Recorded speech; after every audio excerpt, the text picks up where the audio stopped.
it's Danland Pro.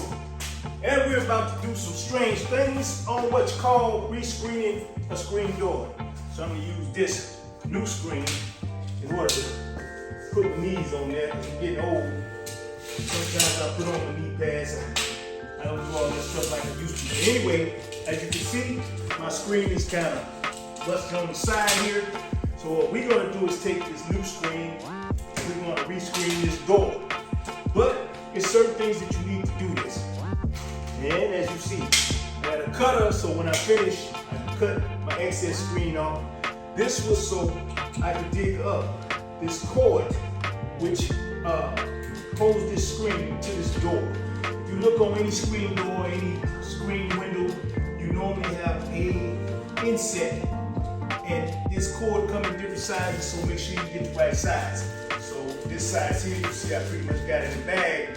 So when I take out this old, we're gonna use this new to put this new screen in this door. And when we finish, we got our cutter so we get an even cut. So when we push this down in the inset with our special tool.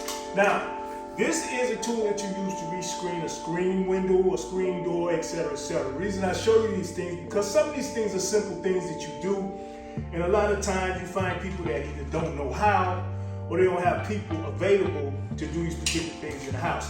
You'll find on one end you have the groove, which is what pushes this cord down into this inset.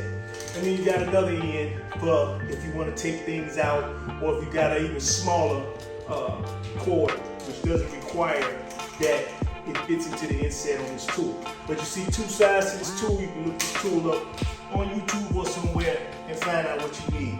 Like I say, have something small so you can dig this cord up. Now, what I'm going to do is pull the rest of this cord up. And sometimes I keep a little screwdriver because they break.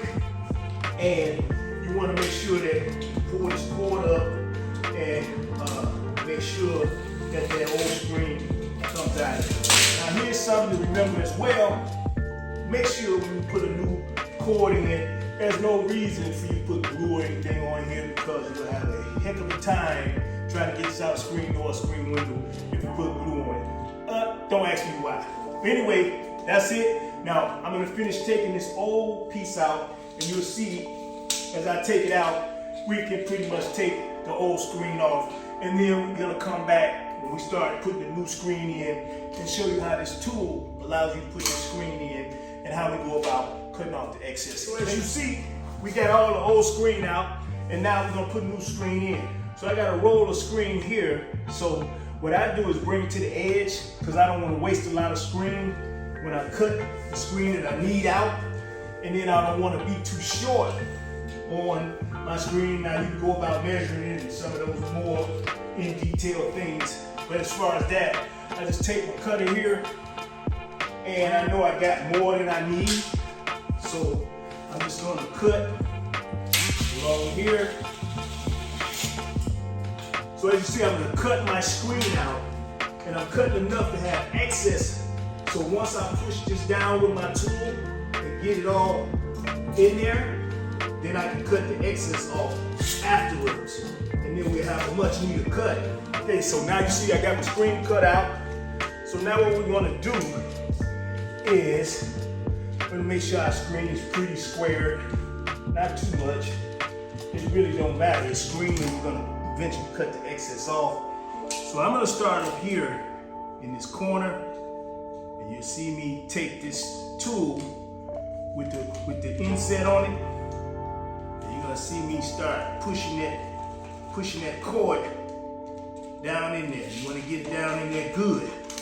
That way, when we start putting our cord on, you'll see that I'm pushing that down, and that's what holds your screen.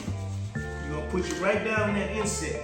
You want to make sure it's tight and flush down in that inset, and then take your time. See, just pushing that down in the inset. So if you look on the screen door, on the side that you're putting the screen in on, you'll see that that's going down into the inset, which usually winds up on the inside of the house instead of the outside of the house where the elements are. So make sure you put your door back on, This part is on the outside. It's probably not gonna fit anyway unless you put it in right. But hey, you don't have to hang around because sometimes we gotta put a little pressure on here. So we're gonna come back after we have this and show you how you can either cut the excess off with a razor, or you can use anything that's get a clean cut. Sometimes, like I'm probably gonna go get an X-Acto knife to get a real clean cut for that excess screen.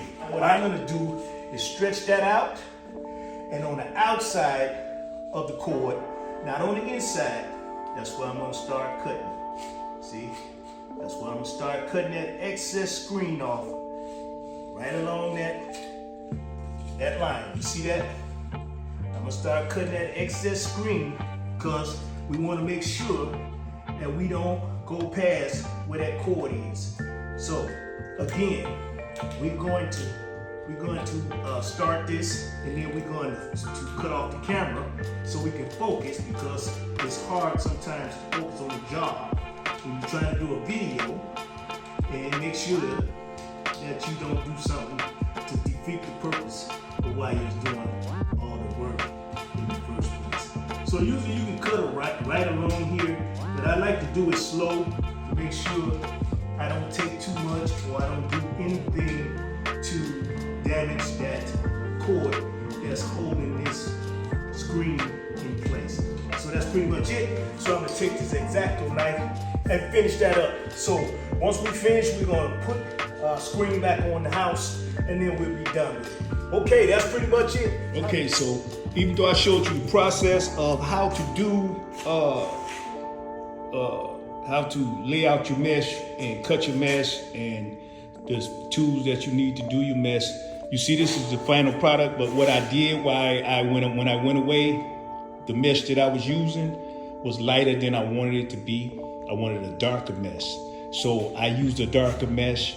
And you want to decide on what you want, because it comes in like a silver, and then it comes in like a smoke, and then it comes in a darker. Some is for sun, some depends on the insects, some depend on what you're trying to do, some as far as your pets. You know, you got different mesh for different reasons. So the reason I want the mesh is for the flies and insects, and I wanted that sun blocker.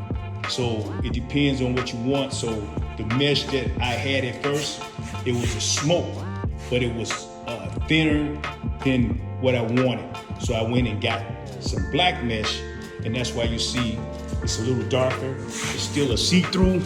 So you see when I lift it up, it still look like the grayish mesh that I used first, but it's a little darker. And when I put it on the door and the glass is behind it, you still can see through it and everything. In fact, you won't even notice the difference in the two.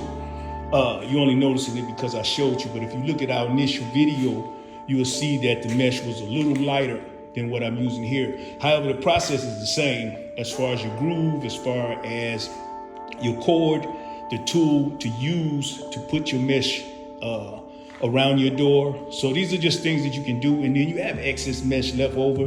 So if you have like a window screen or something, the kids or something rip it or something, and you getting flies and insects in the house, usually it's a sign that it's a screen ripped somewhere or has come loose somewhere. When you start seeing flies in your house and you know your house is pretty secure as far as your doors and everything, look for a screen that maybe the kids poked a hole in or something, and then when they open the window, flies coming in your house. And like what was happening with mine was, even though the screen was on the outside of the door, the flies would get in between because it was a slight grip by the handle. The flies would come in between there and just sit in between the door and the screen. So when you open the door, the flies come in your house. So it's not like it was a lot of flies, but when you start noticing that you got flies in the house, then they coming in through some access point. Is usually a screen somewhere. Hey, that's pretty much it. I'm Dan Lampour. It's always a pleasure to share with you just a few things that you can do around the house.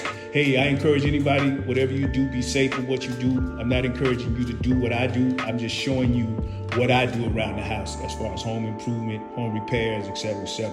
You do that at your own risk, or call a professional. This is just something I share from time to time when I'm doing a particular job. Okay, peace. Talk to you later. Okay, and this is once I finish the door and then put it back on. So there it is, with everything all adjusted. the screen adjusted and everything. It's back on the house and ready to move. See how I keep that sun out? So it's smoke.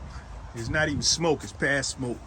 But as you see, once it's off the ground, you can still see through and everything. All right, peace.